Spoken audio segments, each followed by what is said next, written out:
Welcome to episode 5 of the Lykeminded Podcast.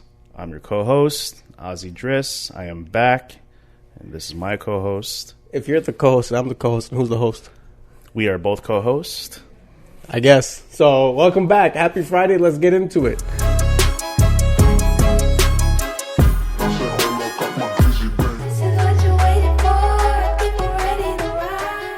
So, Ozzy, how have the last 2 weeks been for us? 3 weeks, actually. 3 weeks. Say it with your chest now. They've been the fuckery. I mean, it has been. It has been. Look, I think that, life is life in commercial real estate. And everyone goes through shit. I mean, it is what it is. To not get into, a whole lot of specifics and whatnot. I mean, we had, 3 deals? Including mine, 4. Okay. One big development deal that just fell through the cracks. Yeah. And 3 restaurant deals that just blew up like a box of Lucky Charms in our faces. But yeah. Yeah. I mean, the nice thing is that we were just in LOI. So we were in the letter of intent. Right? Yeah, we weren't in lease yet. At that point, we might as well. We negotiated the LOI more than the lease. Dude is ready to sign the lease and give up his ID and his entire life savings. I know. But yeah. I know. Yeah. Well, look, stuff like this happens. Ozzy, what's that one proverb that you read the other day? I think that really relates to this situation. What was it again? The proverb. What was it again? Did I say in the car? Yeah. So, it's not really a proverb. It was just more of like a mental. It's a mantra we live by. What was it, Ozzy? We learned it from one of our clients.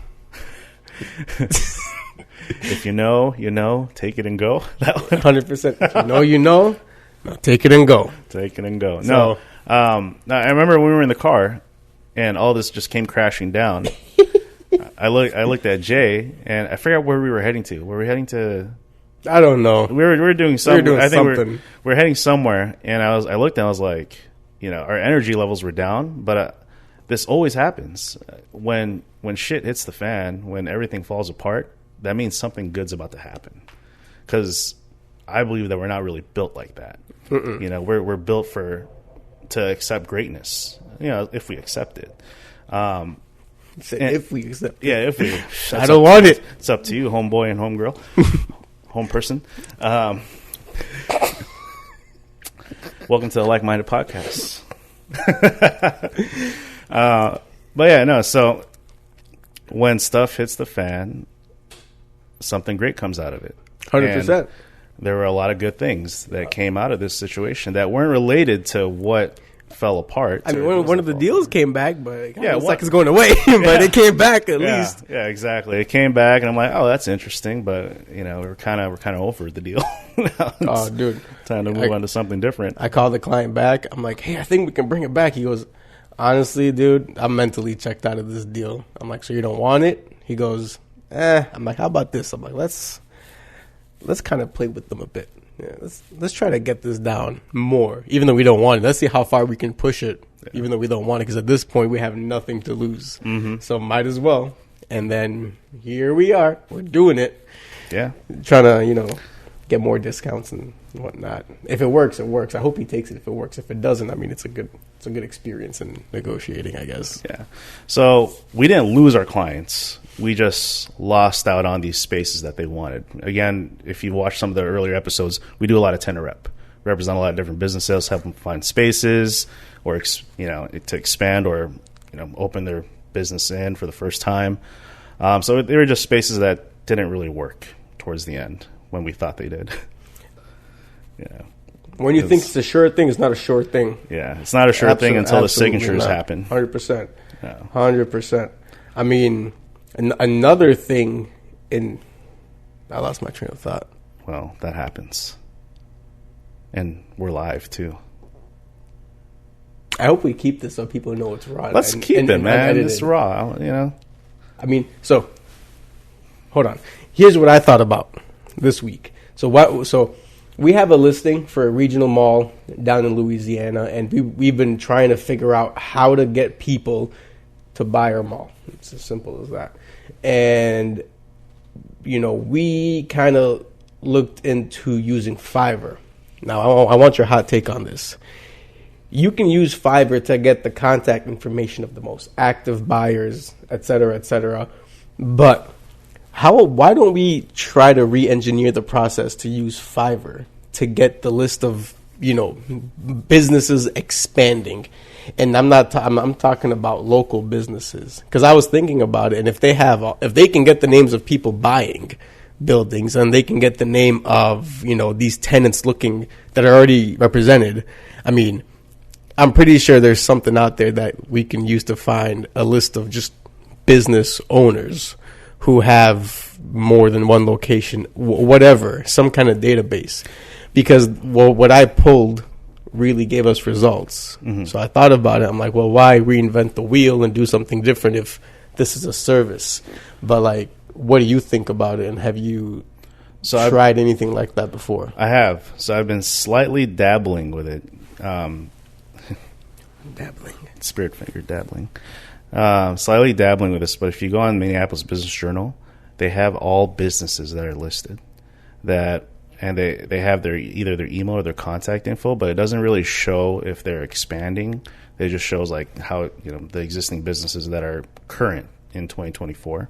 Oh, is it on? Is it like in a table? Yeah. Oh, I've done that before. Yeah, I know. And so dabbling a little bit with it, reaching out to a couple of businesses, doing research. It just sucks because it doesn't really go into too much depth about what the business is, so you have to like Google them up, and see. But it's, I don't know, it's not as effective for me, I feel like. I mean, it wasn't effective for me either, so I guess we can find another way. It's what it is now, right? It is. Have you used LinkedIn before? I try. I just don't have the premium account. Neither do I. LinkedIn is the pool of toxic positivity. Oh. It's like, Ozzy, I'm so thrilled to see that you're starting a new position. Best of luck, and I look forward to collaborating with you on your new endeavors. Yeah. Like, who wants to hear that? Keep it raw. Keep it nice. I found this one person on LinkedIn. His name is the Strip Mall Guy. Mm. I'm not going to lie, out of all the commercial real estate stuff I've seen on there, this guy keeps it absolutely $150, real as real can get. Yeah. And, I mean, I saw a post today. I just had to reshare it. It goes, plumbers don't fix cars. Pilots don't drive trains. Residential agents should not sell commercial buildings. I saw that shit. I said, repost. But you need stuff like that. And honestly, aside from the jokes and stuff he puts out, he shares different tactics throughout his 20 years in the industry of what he did to get listings and get business, repeat business too. And one of the things that he did was, for example, when you go and you kind of do cold calling on buildings to try to see if they'd sell or get the listing or whatever, this guy would actually drive to each building, take a photo of the building, print it out, slap it in the mailer, and send it to the landlords. Because usually when you email or cold mail somebody about their property, they're going to just throw it in the trash because it's like, oh, whatever.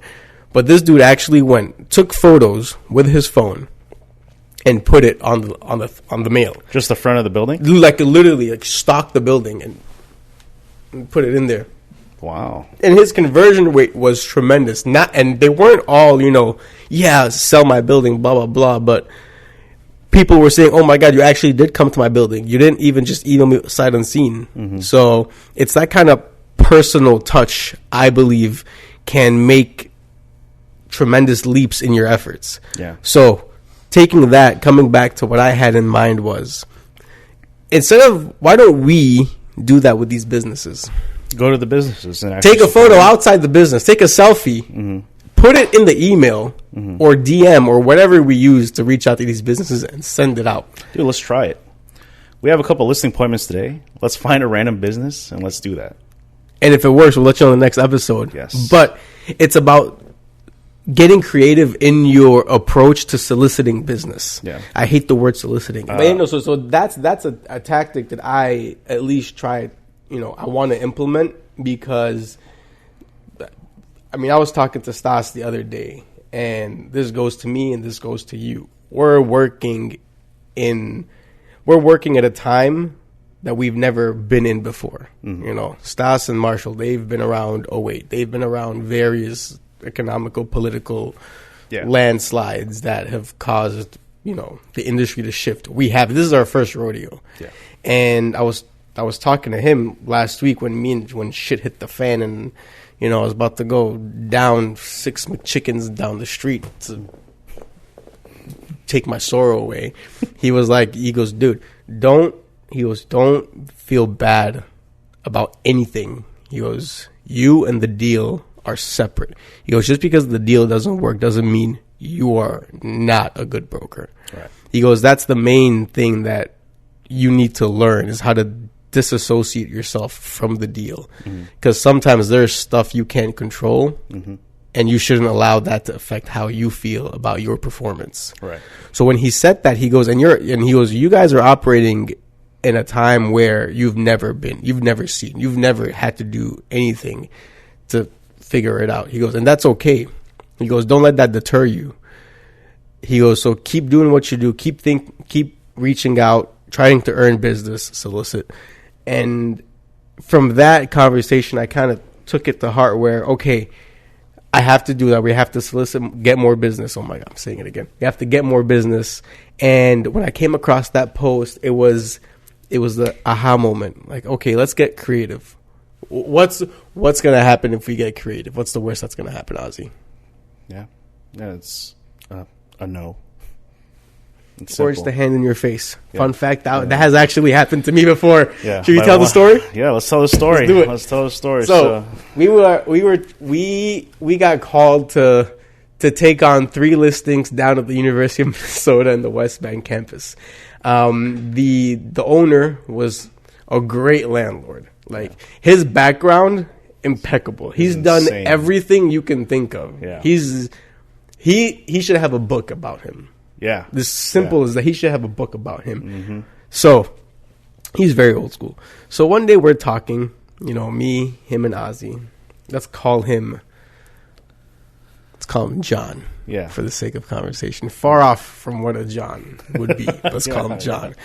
So me, Ozzy, and John are standing in the streets of Washington Ave talking. And, you know, he's telling us his whole life story. As we're talking, you know, first of all, mosquito just comes and flies and just lands on his lip. Doesn't do a thing. Doesn't move. Doesn't do anything. I think it was a fly. It was a fly. It was either one. Yeah. It just landed on his lip, and he didn't do nothing about it. I look away because I look at Ozzy, and I look away because at this point I can't keep a straight face. So he's talking and talking and talking, and I decide to, you know, interject with my wisdom of 24 years at the time, you know, because I got wisdom of 24 years, and I decide to say something. This dude, John, literally does this to me, to my face, and I didn't take it personally. I know, you know, being not from America, there are some mannerisms that you just have that people will get offended by, but I don't because I'm Arab. Been through worse. As I begin talking, this dude literally takes his hand. Yeah. Let's say I'm Jay, and I'm about to say, I really like coffee. Just puts it in my face. Yeah. I'm like, you want me to suck on your fingers? What do you want me to do? Like, it was in my face. And I was like, oh, okay. And I just kept quiet. I should be like, hey, just smell his hand. That's a fuckery. But no, I mean, that was a funny moment. And then two weeks later, the building got condemned, red tape, you know. And then we're like, I don't think we're getting this listing anymore. I don't think it's kind of a lost cause at that moment. And then we called them, did you guys fix it?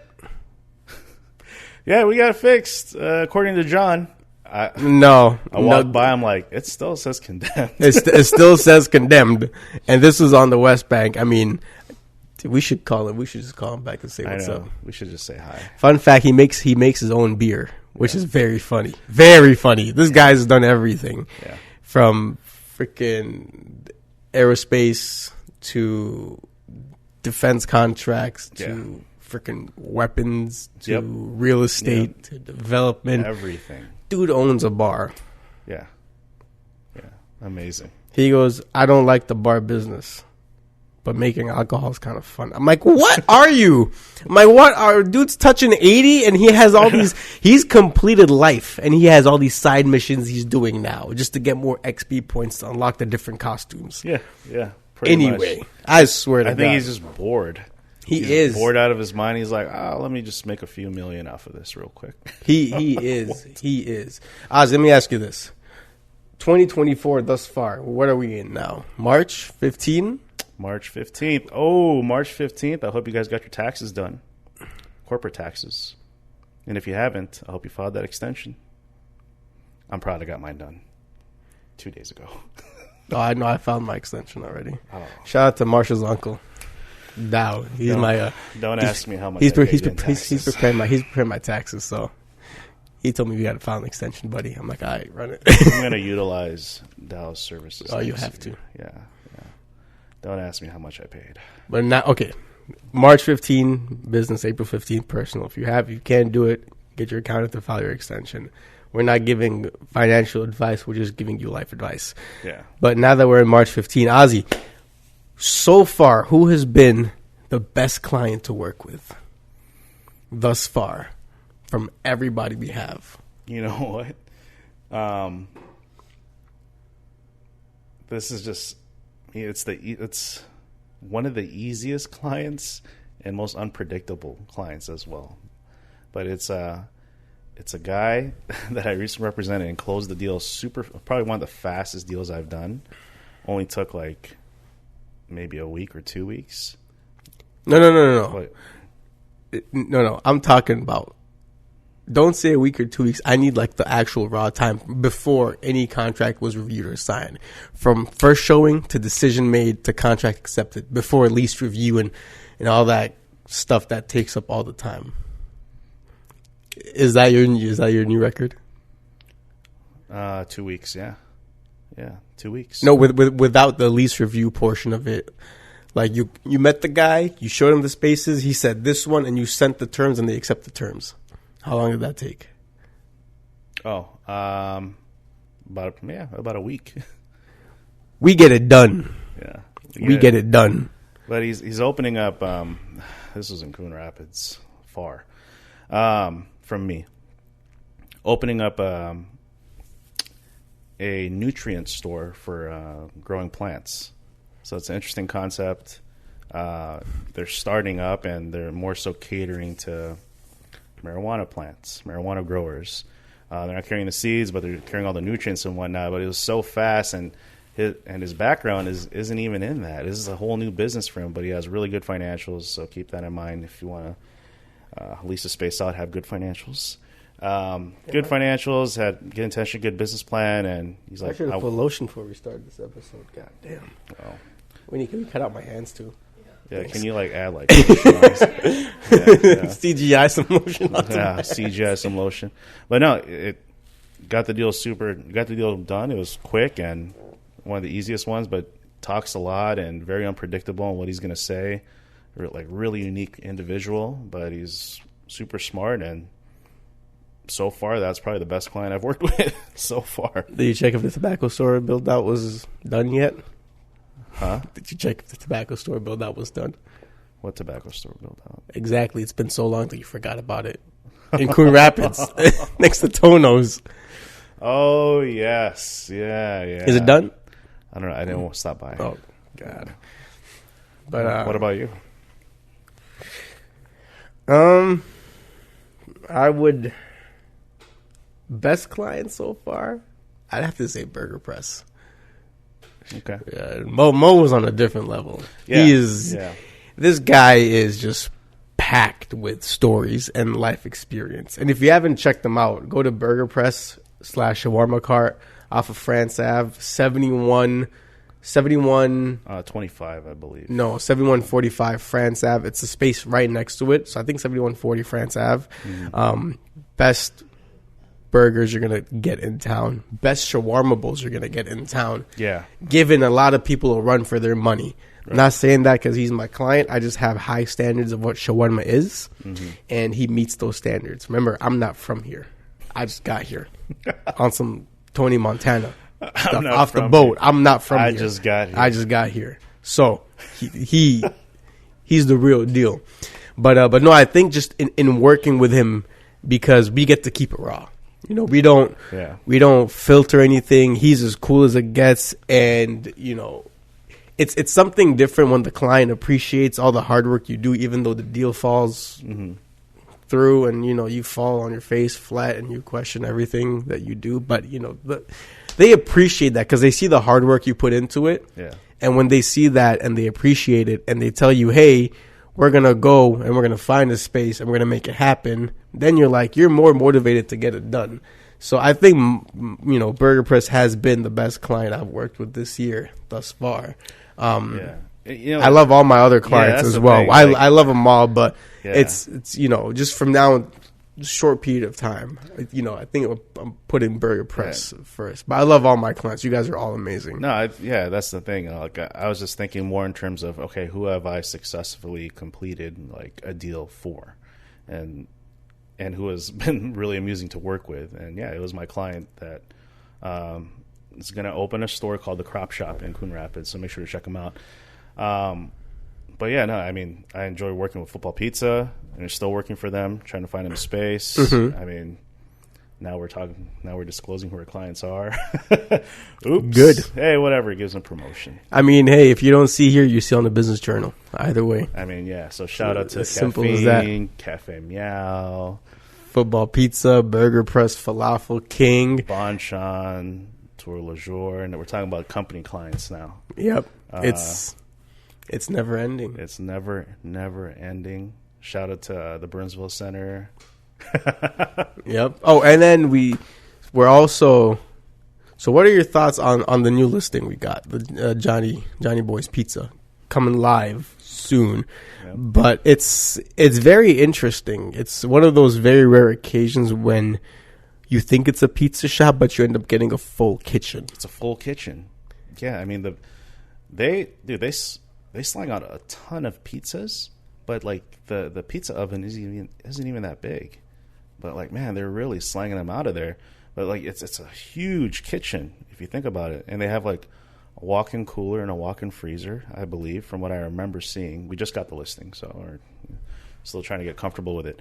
But that's like a home run for anyone that wants to open up a restaurant or relocate. You know, and the location's amazing too. Right off of 85th Street, you know, you get off 252, jump on 85th, drive all the way down, you're there. Amazing visibility.